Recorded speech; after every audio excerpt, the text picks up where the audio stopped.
All right, Liverpool v everybody. We're back. Had some issues with the stream. You are going to try to do some experiment with that to get that straight. But we're going to jump right into the build up to the Spurs and see what we get from that. So, Mame, come to you first. It's like Groundhog Day with this Liverpool team. I just at this point expect W's no matter what competition. We saw what happened in the Everton game. We see what's been happening all season. There's a plenty of records on the table to be broken. Coming into this game, obviously Spurs do not have Harry Kane. And first question I wanted to ask you is, in general, when you've seen them without him, whether it be Champions League, whatever the situation, is there a feeling to you that you get that they maybe play a bit better, or at least are less predictable for opposing teams? Uh, they look better without Hurricane. Not like they're better, but they play better. As you say, they're less predictable. Mm, But obviously, with Hurricane, he can score anytime, so that's good for them. yeah. But when you're playing with a team like us, I think Hurricane is the best option because he's going against Van Dijk, and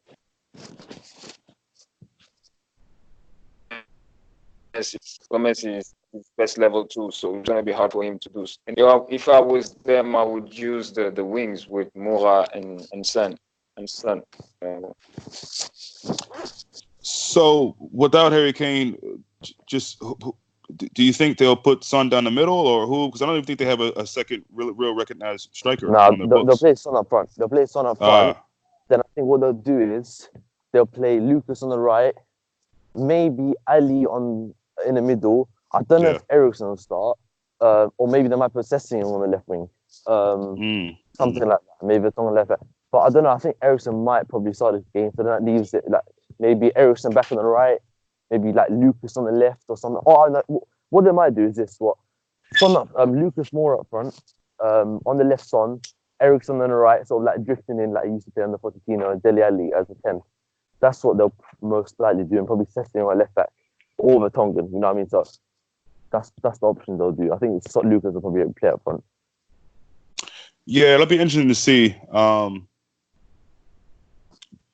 I think so on the Liverpool side of things, obviously we have Shaqiri back in training. I think I saw Matip, maybe Fabinho as well. Um, Lallana has been looking decent when he's been playing. Decent to good, I should say, particularly in the last match against Everton. I thought he was outstanding. Um, Not really sure what Naby's situation is, but there's some excitement there to see what we could do in this game, how we can give Spurs a different look. Obviously, with the new acquisition, Minamino. Mame, what are you expecting us to stick with the 4-3-3? What Klopp loves? Do you think there's a shot for 4-2-3-1? How do you think we'll look from midfield going forward?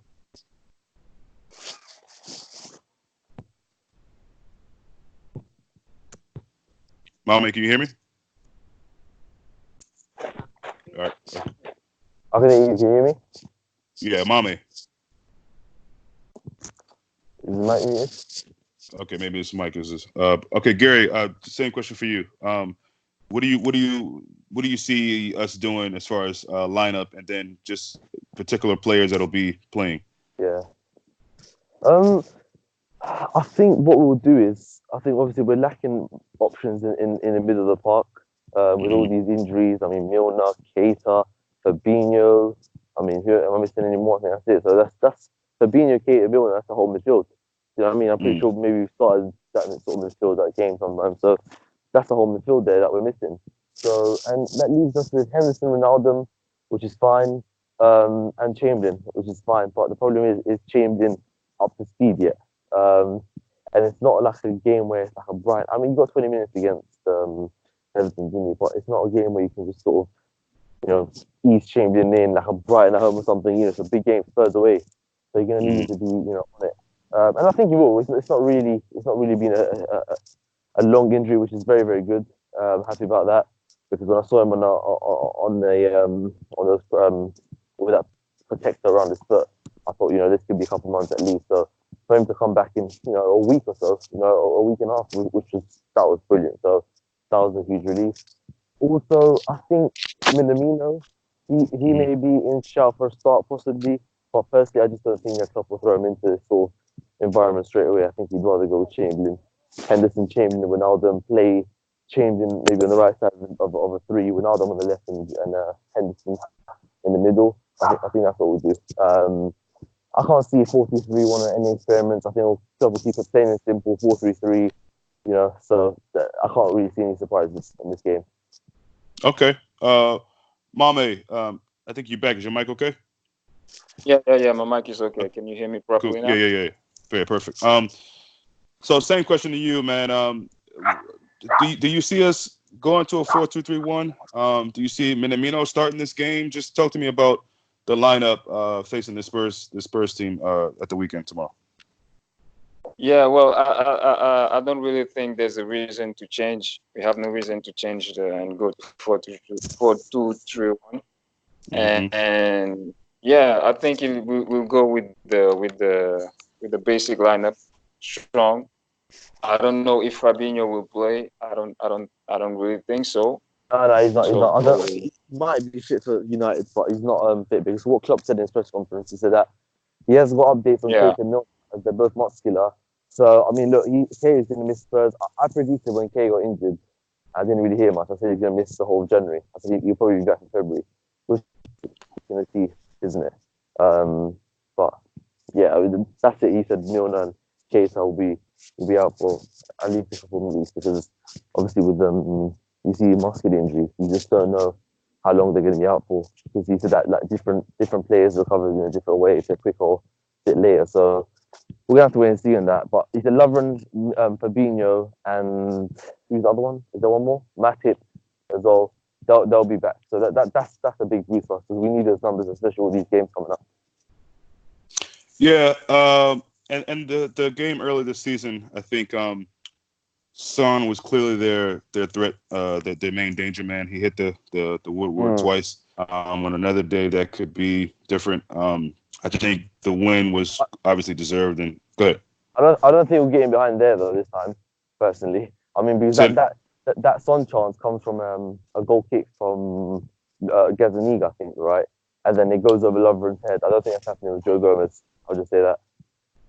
Well, it came from Henderson losing the ball in the middle of the pit, in the middle of the park, the first one. But yeah, I mean, I think since that the game, obviously, I think both teams have gotten better, have changed, and I think that's not something I'm really concerned with. But Son is back from I think a 2-3 game, whatever it was, suspension.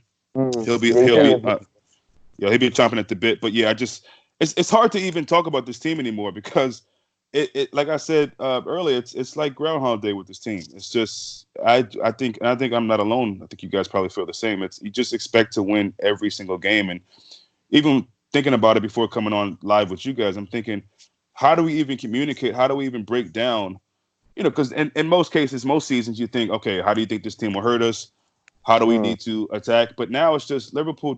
I think they go into every game prepared and ready to win. And there's a article in the Athletic, and they interviewed Pep Linders. I think it's what's the guy, the former Liverpool correspondent, it's James Pierce. He's at testing, wasn't it? Yeah, so it was a great piece on Linders, and one of the things he was saying is it's not even so much that it's game to game; it's session to session. And when you see these guys making a Rondo thing, competitive, this team is just a different beast. Yeah, that's so it's just it's hard to even it's hard to even break it down. But we're gonna try our best. Listen, I think in this game, I know both of you guys seem to think that there won't be a change in formation. I don't know why, but part of me thinks that there will be, and I don't really have any reason to back that, but I just feel like for some reason in this game things will change. And I think have Spurs been playing at 3 at the back? Is that right for most games? No, they've been playing 4. Sometimes, right? Actually, they played 3 at the back against Norwich away. Okay. But that's true. They played 3 at the back against Norwich, but mostly they've been playing like a 4-2-3-1, basically the same as Pochettino's formation. Yeah, look, whatever they play, I don't really see much going on. But I think they had what's the defender they've been playing at fullback? I think. Vertonghen. Yeah, if he's playing on the side that Salah or whoever, any one of our guys, that's Yeah. just not going to be good for them. I It's really. gonna be. You know what it's gonna be? It's gonna be like when Laporte played left back against City, against us in the Champions League Yeah, when we beat them 3-0. It's gonna be like that. He's not gonna be comfortable, and that side they're just gonna Alexander-Arnold and Salah. I mean, they're just gonna tear him apart, and they're gonna double up on him just like we did against Madison. You know, Madison Chilwell down that left hand side against Leicester. You know, but I think it's different to that because I think Son is a player. If he plays in the left, I think Son's a player that tracks back a lot. So I think he will be. You know, Jose likes wingers that track back. I think he's going to be tracking back a lot in that game. That's why I think Son will play on that left-hand side. And that's why I also think he's going to be disappointed that Kane's out because he wants Lucas on the right-hand side because Son and Lucas are both players that do the work going forward and defensively. And when you've got Mane and Robertson and Alexander-Arnold on both sides, you're going to need, forget fullbacks, but you're going to need wingers that are going to be able to, you know, track back and really be on it for the whole 90 minutes because you can't let 2v1 happen with those players that we have down the flanks. Yeah, I mean, Mame, does Marino still have it in him to, you know, bring out some tactical defensive masterclass? I mean, obviously, our creativity for large parts comes from the width, you know, whether it be Trent, whether it be Robertson. So, is there any chance that we can see Marino just play very defensive? The fans might not like it, and they have the players to not be necessarily defensive and to be, you know, come out and give us a game. But what do you think Marino will do in this game? Not that it matters, but what do you think he'll try to do to nullify our attack? Yeah, the thing is Mourinho, man. He knows he cannot get anything from this game, so he will try to be very defensive. Yeah. I won't be surprised if he plays with 5 at the back or 5 in the middle, you know, and just put one guy up front, you know. That's what he's gonna try. Because let's be serious, man. This Tottenham team, they have nothing at this moment. Yeah. They had a bit of. I'm sorry. Go ahead. Yeah, and if you watch the first game we played them, we actually destroyed them. The scoreline was kind of flattered them. Yeah, I agree. It flattered them, and if you look at it, I think they played their best game against us. I've seen them their other games, but especially that goalkeeper Gazaniga, man, that guy was good, and I thought that he was really good. But then after, he was trash. He's making mistakes, yeah. Yeah, I mean, I almost feel like almost every goalkeeper is good against us unless they play for Everton. You know, every goalkeeper seems to have a really good day against us. And I've been saying this every game. And you know, I'll probably say it for the rest of the season. We tend to get every team's, you know, best hit, or we just embarrass them. And I think this game can turn into a Leicester game very, very quick against Spurs because I just don't see. You know, they had a bit of a manager bounce when Marino came in. That happens to a lot of teams. We've seen what happened to Watford and even Everton.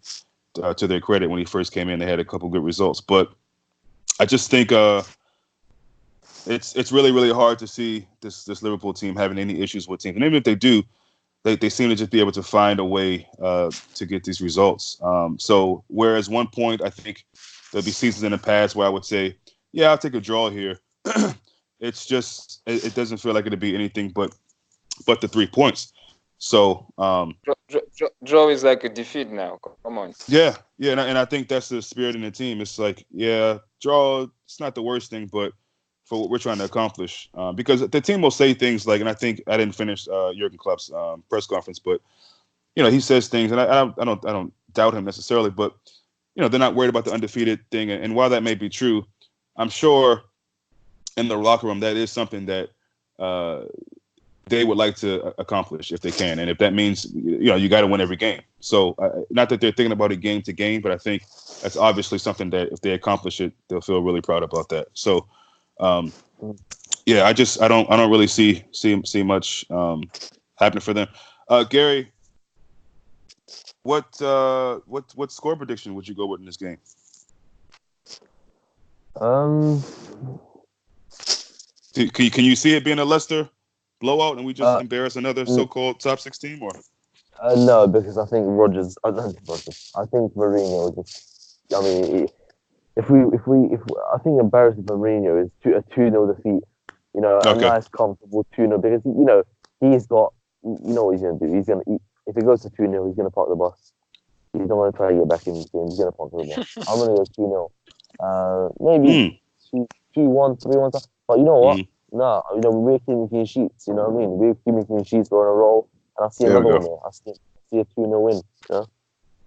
Yeah, I don't know the last time they've kept a clean sheet, by the way, either. And I think when Marie, I don't think they kept the clean sheet. I think it was no, actually it was. I think they kept one clean sheet. I think it was Burnley at home, and Burnley don't score goals either. So you're Burnley at home. I mean, they kept I think one clean sheet in this whole sort of mm, reign as a manager. mm. You know what I mean? And I think his defensive record has been worse than Pochettino's, if I'm not mistaken. I don't know. It's something like Yeah, I that. think you might be right. I mean, he Yeah, I hasn't think really you might be right. improved them. So, and Mm. what I'm saying is, I don't expect managers to come. I think there's too much pressure on managers nowadays to come in and do the business in a month or so. But what I mean, I think he's got a good enough team there. I know that they've had problems, injuries, but I think he's got a good enough team there to beat Norwich away or get a result against Southampton away and all this sort of stuff. You know what I mean? Or get a result against Chelsea at home. He's just not on there at the minute. I mean, I just don't think he's the manager he used to be. I think his tactics been inspired. So yeah. Yeah, I think when he came in, he probably would have thought, there's a good frame of a team here. Although there's a bit of maybe some down tools, some guys who aren't happy. Vertonghen being Yeah. Oliveira, Christian Eriksen. But I think what he would have thought was it's a pretty good on paper and the back of the shirt. You think of a pretty solid defensive team there, but they haven't gotten that at all. And coming up against this Liverpool team, that should be trouble. But again, as Mame said, be interesting to see what he does defensively because again, he doesn't want to get embarrassed like that. But Mame, Yeah. same for you, man. We've been keeping a lot of clean sheets lately. Every aspect of our team has been playing quite well, in my opinion. It's hard to really find too many loose ends or too many things to criticize. So what's your score looking like for this game? Well, I think we'll keep a clean sheet. I just can't see how. I mean, I don't see Mourinho trying to go for a goal or something like that. He won't be exposed, you know. Mm, mm. And yeah, I see probably 2-0 or maybe even 1-0 if we're not clinical enough. Yeah. I mean, this is one of those games where it's like these are sort of games where Salah either has a worldie or Mane, where they have they just have a fantastic game and they're clinical. You know, what I mean, in most shots they take, or it's just one of those frustrating games where we just seem to miss so many sort of clear-cut chances. Yeah, You know what I mean, many so we need chances. to, and we need to be clinical in this game. I mean, we need to wrap up this title as quickly as possible. You know what I mean? Wrap it up, curtain call wall, and let's go for the FA Cup and the Champions League. You know what I mean? Let's just go to Spurs and attack them. You know what I mean? There's nothing to be afraid of at the minute of Tottenham. There's nothing to be afraid of any team in this world. So as I said, let's just go and attack them because we've got the players to defend, we've got the players to attack, we've got the players to battle with them. You know what I mean, we're such a complete team. We've got the flair, the ability, but what we've also got, as I said, is the fight. And that's what separates us from Man City. That's what separates us from a lot of teams. As I said, it's the fight that we have in the team. It's all good having flair players that can do a step over and get past players and that. But you see Mane as well. Mane is a perfect example. I mean, even this season, I remember when Mane is a fantastic player, works hard as well. But I remember at one time when Mane started at home to Leicester and Klopp sort of jumbled up the front three, put Firmino on the left, Salah up front, and Mane on the right. To stop Chilwell's danger and the work rate. I just remember a few tackles and the tracking back Mane did that game was just exceptional. And that's, as I said, that's what separates us from every single team in this world. And as you touched on that point before, we're competitive, as I said, in training, but in a good way. I mean, It's not sort of being greedy. I'm going to get the goal here. It's in a fantastic way. You see Alexander-Arnold, Robertson, the sort of competition they do with most assists. That helps. I mean, it drives not just yourself but the team on for success. And little sort of battles like that, Salah, Man, little battles like that. You may have the odd scuffle sometimes, sort of way at Burnley, but there's togetherness in the team. It's like a whole family, and that's what makes us the best team in the world. And we're just run so well as a club as well. We're run really well as a club. We've got, you look at the teams like sort of Man United now, Arsenal. It doesn't matter what manager you bring into that sort of system. All in that club, they're not going to succeed because of the people behind the scenes. As I said, sports scientists, director of football, owners, everything, physios, every single employee in that club matters because they all have a job and they do it properly. You look at Peter Moore as well. The job he does. Michael Edwards. We talk about Klopp. Klopp is fantastic at making signings, identifying players, but we could have had Julian Brandt instead of Mohamed Salah because Klopp wanted Julian Brandt, didn't he? And Michael Edwards said, Salah, he gives his own opinion, and look how Salah's worked out for him. And this is what I'm saying. And where could we have been if we had Julian Brandt instead of Salah? And this is the point I'm trying to make. I mean, it's just the club just run. And even if one day when Klopp leaves the football club, it's not going to be a sort of situation where we end up like Manchester United or Arsenal and all these sort of teams, because the club's we've got the right people around the club where any manager can come in, they have the right resources and the right people around them to support them. As I said, the club is right now. You don't understand, like when we talk about glory days, you think about it. These are the glory days right now that Arsenal used to have, United used to have, but even better than that. Even Barcelona under Guardiola, all these glories. But we're in a situation now. We're sort of numb to it. You know what I mean? You don't actually feel it. But when it's 10 years from now, we'll see him. But this is probably the greatest Liverpool side we've ever seen in our history. And how crazy, but also beautiful is it going to be to, after 30 years, the long wait, VAR introduced. Not only do we win the league, but we go, I know this is a possibility, undefeated, invincible. I mean, yeah. They talked about unbearable last season. It's going to be a different level, man. It's going to be a different level.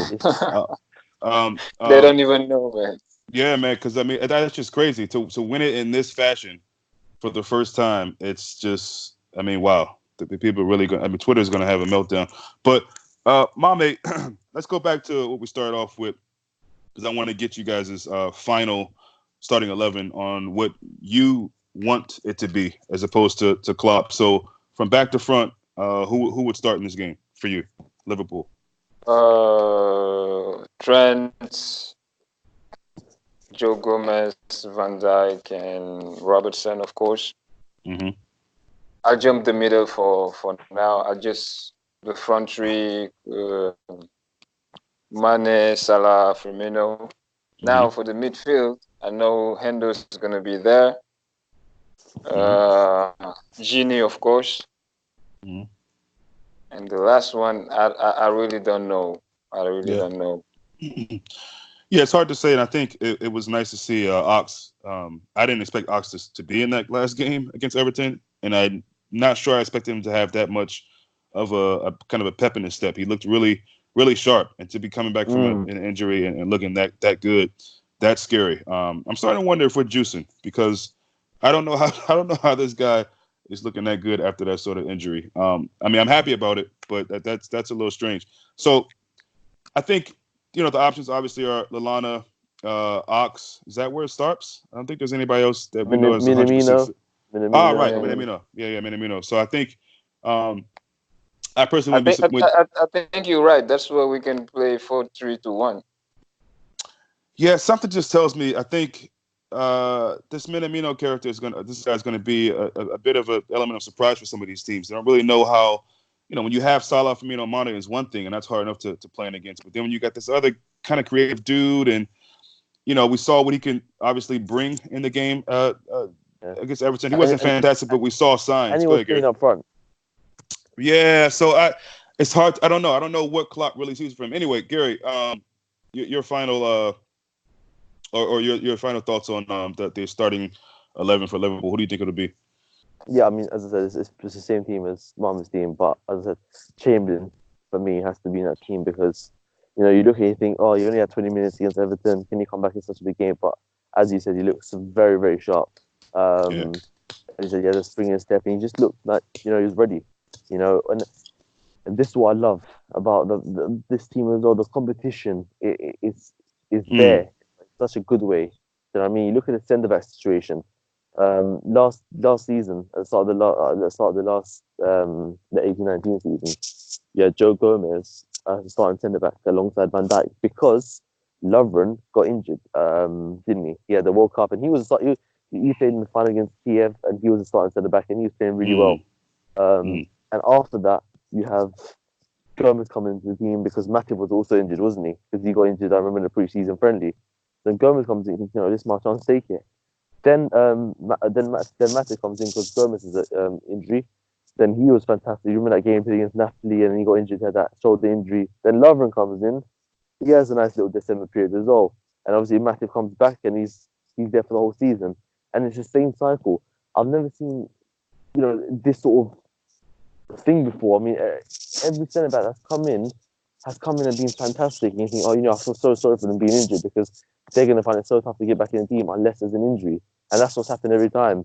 I mean, it's just because Matip and Lovren pick up quite a few injuries, don't they? That's why there's a sort of rotation. Because, I mean, Matip would have played the whole season this year, I'm pretty sure. Obviously, there would be a rotation, but he would have been the main starting centre-back if Matip stayed fit, just like Gomez would have been last year. So the competition is fantastic. And same in midfield. Oxford Keita had the chance, he took it. Now Chamberlain, he's got so many injuries, you got a chance now to be a main start on this team. So I wouldn't play Minamino in this game. On the bench definitely, and I think we didn't see enough of him because I think he was playing up front, so he was very isolated.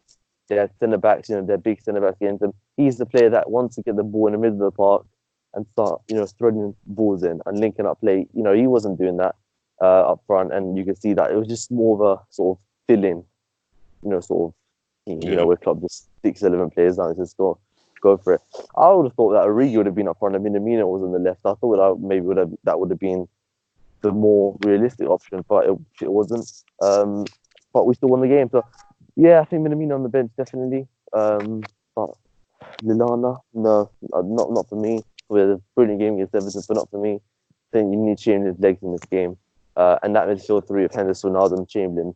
It's a brilliant balance, and as I said, Henderson's has been absolutely exceptional. Especially during these last couple of months since that City game. Definitely. Since that City game, because I remember he was having a little tough period, but since that City game, he's been fantastic. Honestly, his performances have been brilliant. And it's got to the point where we've forgotten about Fabinho and how good was Fabinho. I mean, losing such an influential player like Fabinho, it just shows us the quality of the team. And you can bang on about City's injuries. Laporte ain't God. Yeah, I mean, Leroy Sané wasn't starting. Well, apparently for them he is, but yeah. Yeah, I mean, Leroy Sané wasn't even starting. He was benched. He was, bench for the whole season, obviously. Anyway, so I don't know where that comes from.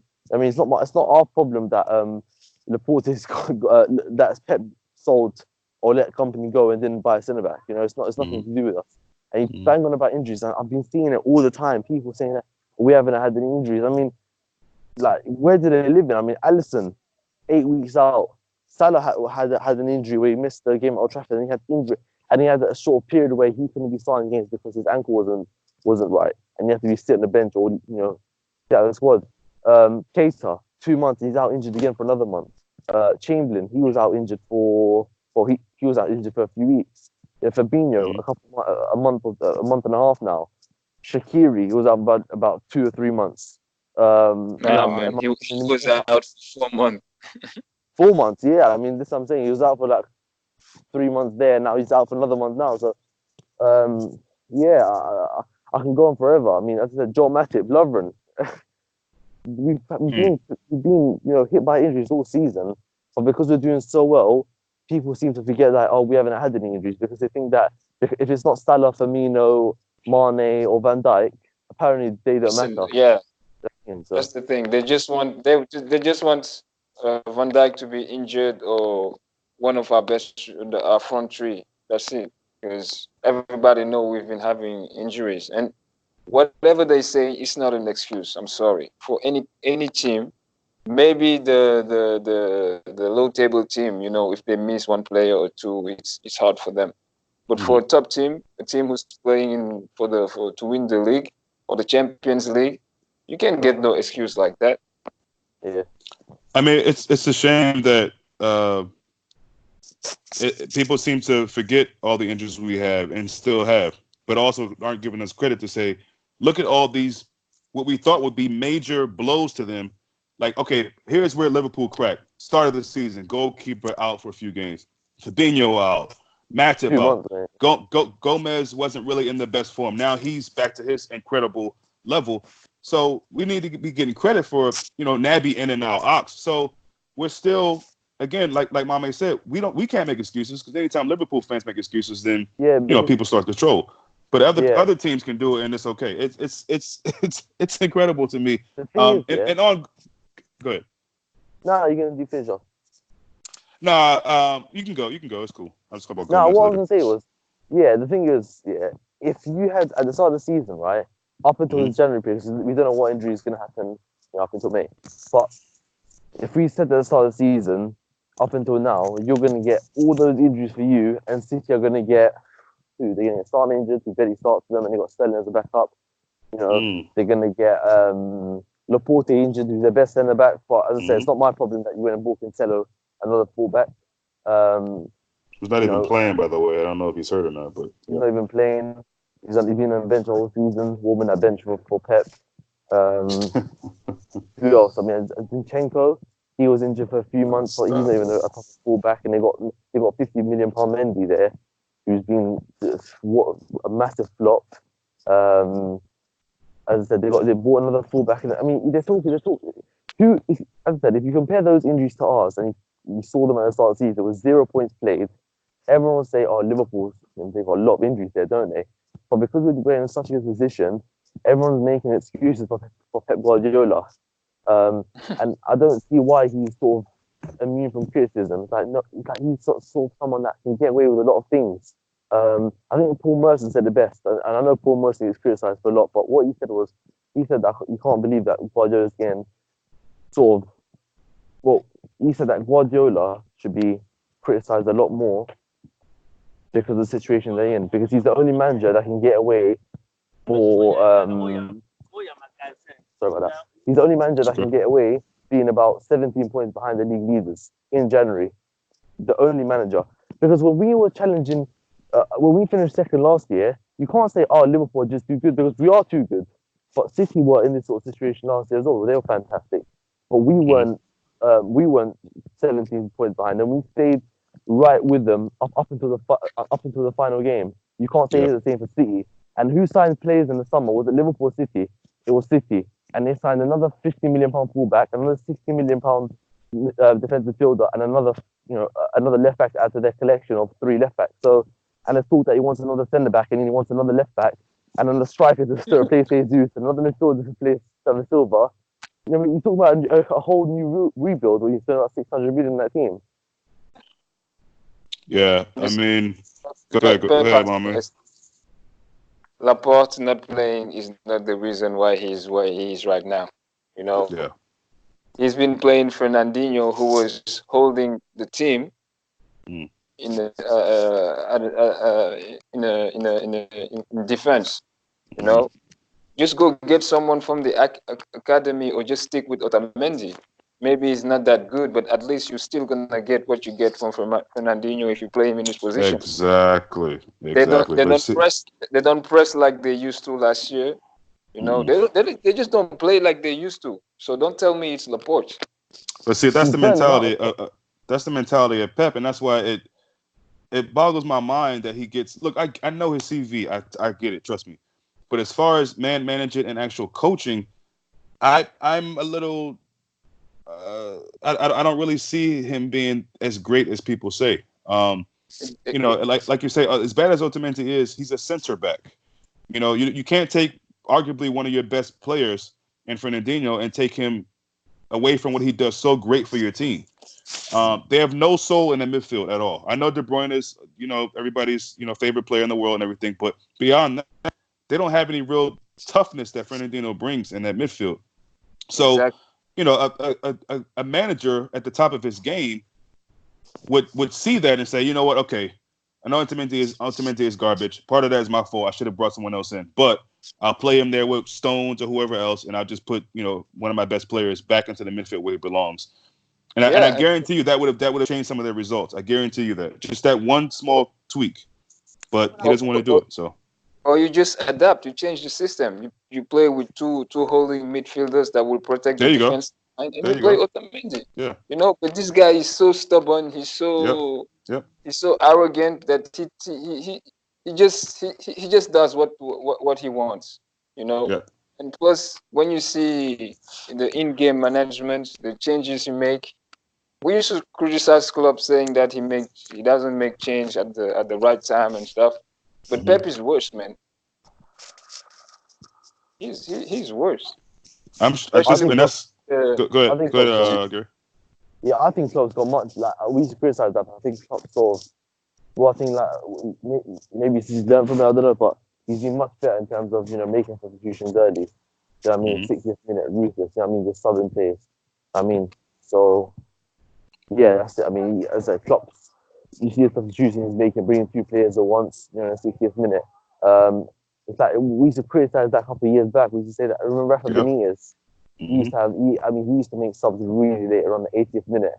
And, you can't really bring in a player like that because they need about 5-6 minutes to get into the game, and get into the rhythm of the game and the speed of it. So, by then the game's over. So you always need to make subs early. I think Klopp's done that much better. Even bringing the likes of Salah off 65 minutes at times, 70 minutes for Origi, and that's something. That's why Origi's such a great player off the bench, because if you give him 25 to 30 minutes, he has an impact in that game. If you give him 5 or 10, there's not much you can do about that, can you? So, but as I said, back on Guardiola, as I said, there's too many excuses made for him. Way too many excuses. I don't see why.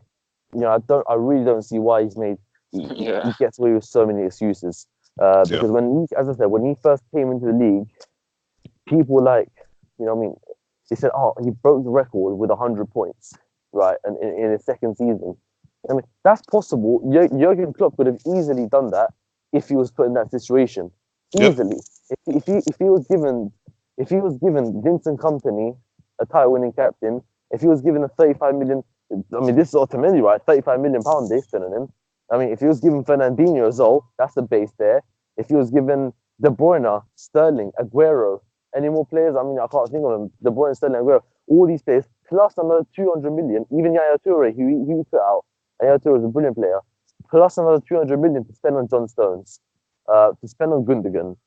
Who else? Nolito. He bought so many players, I can't even think of them. Bravo. All these players. He also brought Jesus that year. You know what I mean? If you put that into a situation, obviously you're going to get success straight away. You know what I mean? So, thing is, when the Klopp first came into that summer, he spent £70 million. Mane, he bought Mane, Wijnaldum, and Klavan and Karius. That's it. You only spent £70 million. You know what I mean? So, what do you expect him to do? Klopp, Guardiola spent more in the summer than Klopp spent in 2 years at Liverpool. So, obviously, you're going to get instant success, especially when you inherit better players. Yeah, I mean, when you think of it, I don't think there's too many things that we can not Klopp for at this point, where we are now. And the things that we complained about, he's improved in, he's gotten better as a manager, just growing with the team. And that's the positive you get from being patient with a manager and letting him, build something at a club. And I think when it's all said and done, this could be Klopp's greatest hour. Obviously, Mainz, what he did there was great, Dortmund.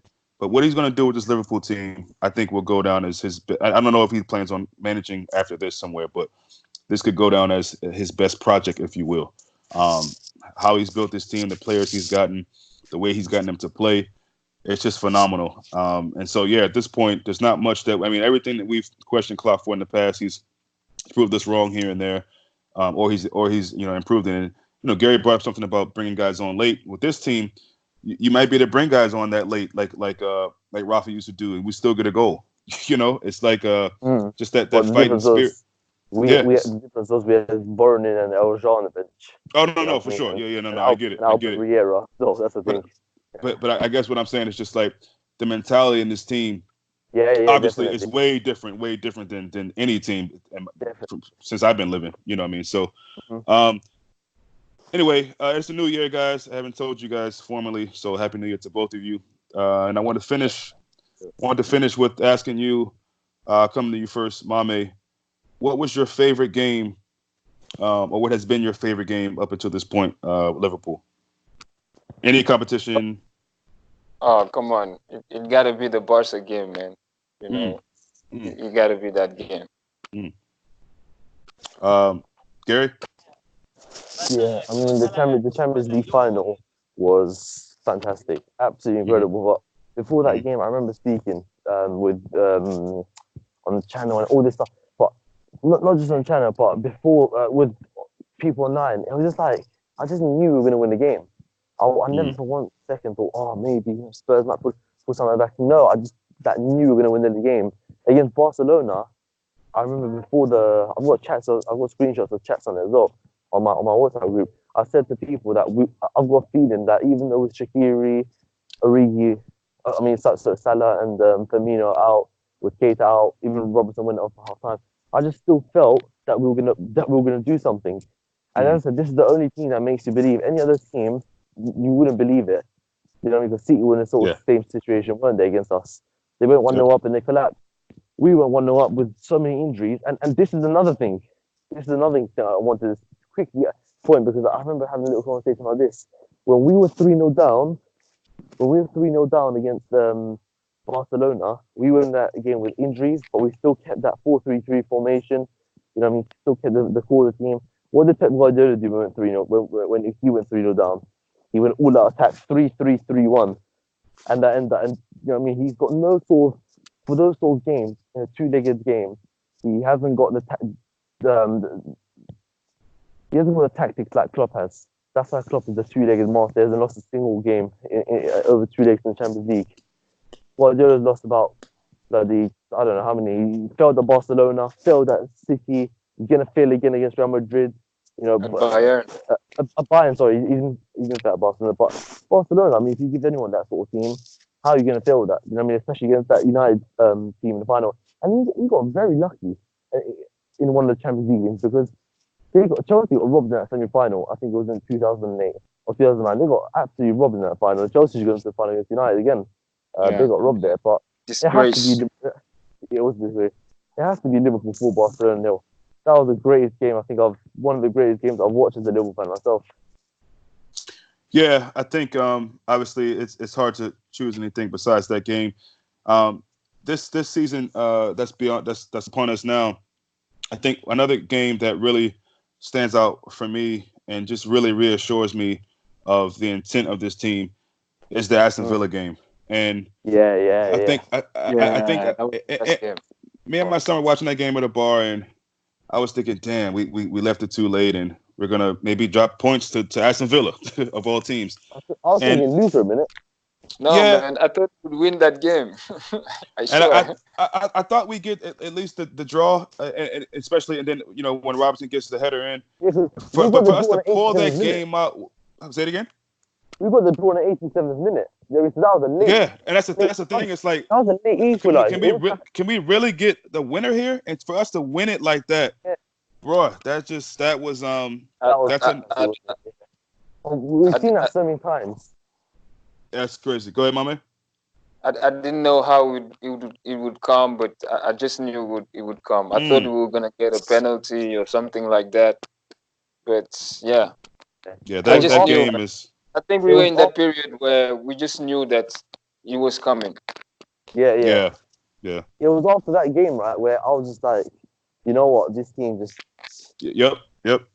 it's just like lost the word because I remember after when we did that against Palace went 1-1 in the 83rd minute. You know what I said?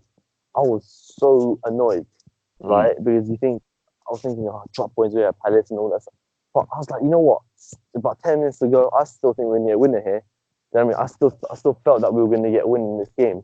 And in a game, you know what I mean? We could have easily won at United, even though we scored a late equaliser. Chamberlain could have stuck that back in there with that left foot shot. I think give us 5 more minutes, I think we would have scored and won the game there. So, yeah, I mean, it has to be the Barcelona game of this season. I think that Aston Villa game is a great example of what we're capable of. So, yeah, there's many more games. I mean, Leicester in the last minute, you know, and so many other games. Yeah, you could pick out a lot of Palace, you know, so many other games that we've got and we've won late on. Even Sheffield United, you know, it comes down to a goalkeeper blunder, but we keep on going, we keep on pushing, and we always get the goal in the end. There's not we think as a team, right? We never feel sorry for ourselves. We never let our heads drop and think, oh, you know what? Oh, you know, we're losing. We can't get back in the game now. Pick themselves up and go again. And I think that's the message that Klopp said. Even when he first came to the club, he said that we're going to change the fans' mind from doubters to believers. And as I said, he's certainly done that. And I didn't expect it to be sort of believing in the 85th minute, 1-0 down away at Villa, that we're going to win that we're going to win the game 2-1. But this is the job this man's done for the football club. Yeah, it's crazy, man. The confidence in the team throughout, no matter who's on the pitch, youth, whatever. So I lied. This is the last thing I want to say. I want you guys' opinion. Young Curtis Jones, obviously, gets the win for us against Everton. And he had some very strong things to say after the game. I really like that. I really appreciated him saying it. I think Klopp liked it as well. Can you see him breaking in to a starting 11? He'll be on the bench, of course, for the rest of the season for here and there. But can you see him breaking into a game at some point this season? I'll start with you, Gerri. Totally honest, because I don't like to bullshit and all that stuff. And lie, saying that I thought he was always gonna be great and all that. And it's still early, obviously. He scored a fantastic goal against Everton, played very, very well. Still early, of course, but I saw some positive signs. But I said a couple months ago in October, I said that young players that I just don't think that. I said Harvey Elliott excites me.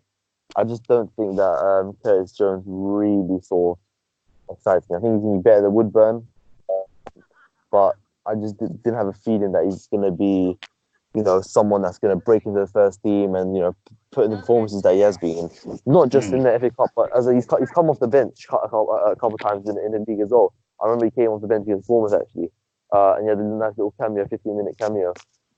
But I think with that, when you speak like that at such a young age, at 18 years of age, and you got that mentality, and it's not a depleted Liverpool team. It's not a finished Liverpool team with poor players in the first team.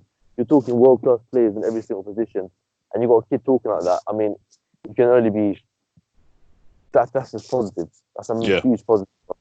And because I think that we got very good youngsters in the team. And when people talk about when Ryan fans are talking about Brewster going out alone, the difference is Brewster has to get in ahead of Salah, Firmino, Mane, and he's got no Europa League football to shine or to have his chance. He's got odd League Cup games here or there, and he hasn't even been able to have that properly because there's a few injuries, as I said. And same with Harvey Elliott, you got Salah, Firmino, Mane, the best front three in the world. So it's obviously gonna be tough. But when you go to Arsenal or when you go to City, United, who have you got there? Daniel James on the right wing, the Championship player. That's not gonna be hard to get into, is it? I mean, he played one season of professional football. He scored 4 goals last year, but he's played basically every single game for United. I mean, that's not tough to get into, is it? I mean, it's just like how we used to be like 10 years ago, playing Stuart down in every game because you have no other option. That's how it is. It's not hard to get into those sort of teams, and that's why you get more and more experience. And that's why with these young players now, some of them will have to go on loan because you get youngsters that come into the team straight away at a young age, but some come a bit later.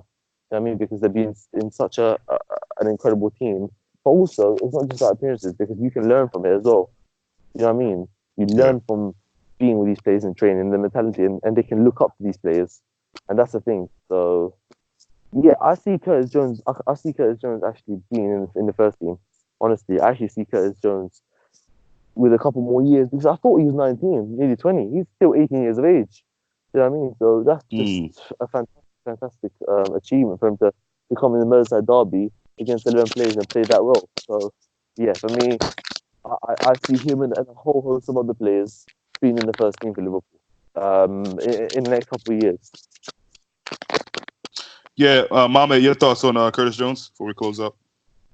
Yeah, he's talented and he has the right mentality, but it's always kind of a dilemma because he's in the first team. He can be easily in the first team, but the problem is he won't get game time. You know, Mm. Mm. so maybe you have to loan him out, but at the same time, like Gary said, being around this team, these players, Yeah. especially in training, he's learning a lot. So it's really hard to it's really hard to take a decision from that if I was a manager, you know. But yeah, he'll probably stay in the first team, play some time from time to time, for a couple of minutes. In the FA Cup, he will start and stuff, but it's really hard to know. It's really hard to say. Did you Yeah. see, Aaron? Did you see the last game? If you want to go invincible, right? I think Mm. the game was to equal it was to equal 49 games was City away at Etihad. So I No, mean, if we're to equal Arsenal's record of 49 games, we have to go away to City. We have to go away at Etihad and obviously not lose or get a result. And I think it's Villa at home to beat to make it 50. So I mean, it's like it's fixed in. It's like written. It's like go to Pep. I mean, Pep's gonna have nothing to play for in the league at that time. I mean, he's just gonna be so pumped up for the game. I expect us to obviously go through that game. but But I but think I him. think we're gonna go there, not Uh, just draw. I think we're gonna go there and win that game. Honestly. yeah, I think not only him but Mourinho and all the other managers they would love to put a dent into Yeah. this undefeated. So and Yeah, definitely. whether Pep had anything to play for it or not, I'm sure, especially what happened last game with the screaming to the sky with the two twice. I know he would love to beat Liverpool. I know he would love nothing more to beat Liverpool. But yeah, we'll see, man. I think this team just continues to impress me week in, week out, and at this point, it just seems like second nature. Naturally, we're gonna get the result in every game. But let's close it off there. Thank you guys for making time. Somehow we've made almost an hour of that, which is good because I started to wonder what we would even discuss when it comes to this team anymore. But made it to about 52 minutes. So I appreciate you guys making time, and we will speak again probably after the game tomorrow. Yeah. Yeah, no problem. See you later, mate. All right, boys. All right. Later.